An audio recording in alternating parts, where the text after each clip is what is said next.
ইংলিশদের কাছে 2020 টি-20 বিশ্বকাপের সেমিফাইনালে হারের প্রতিশোধ নিয়ে ফাইনালে ভারত। ম্যাচের পর ভারত অধিনায়ক রোহিত শর্মা বলেন, জয়ের এই ধারা ধরে রাখতে চান ফাইনালেও।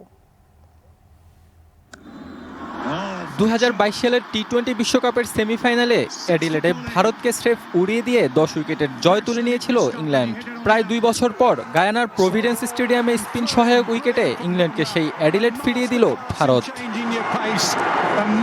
গায়ানার উইকেটের সঙ্গে দলের সবাই খুব ভালো মানিয়ে নিতে পেরেছে, সেটাই তফাৎ গড়ে দিয়েছে বলে মনে করেন ভারত অধিনায়ক রোহিত শর্মা। আমরা দল হিসেবে খুব পরিশ্রম করেছি, এই জয়ে সবার অবদান রয়েছে। আমাদের কাছে এটা একটা চ্যালেঞ্জ ছিল, সেটা আমরা জিতেছি। পরিস্থিতি অনুযায়ী খেলেছি আমরা, সেটাই তফাৎ গড়ে দিয়েছে। চলতি আসরে ব্যাট হাতে আরও একবার ব্যর্থ হয়েছেন বিরাট কোহলি, তাতে অবশ্য চিন্তিত নন রোহিত। ফাইনালও কোহলি তার ওপেনিং পার্টনার জানিয়েছেন তিনি। বিরাট কেমন ক্রিকেটার তা আমরা সবাই জানি। সবার ক্যারিয়ারেই খারাপ সময় আসে, ওর রান করার কতটা তাগিদ রয়েছে সেটা দেখা যাচ্ছে। ফাইনালেও সেই ওপেন করবে।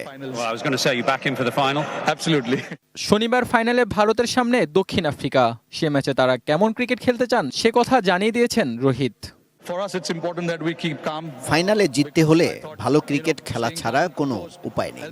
আমরা এবার আক্রমণাত্মক ক্রিকেট খেলছি, সেটাই ফাইনালে আরও একবার খেলতে চাই।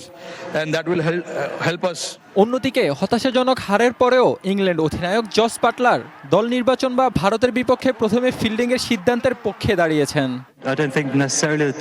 আমার মনে হয় না টস খুব বড় একটা পার্থক্য গড়ে দিয়েছে।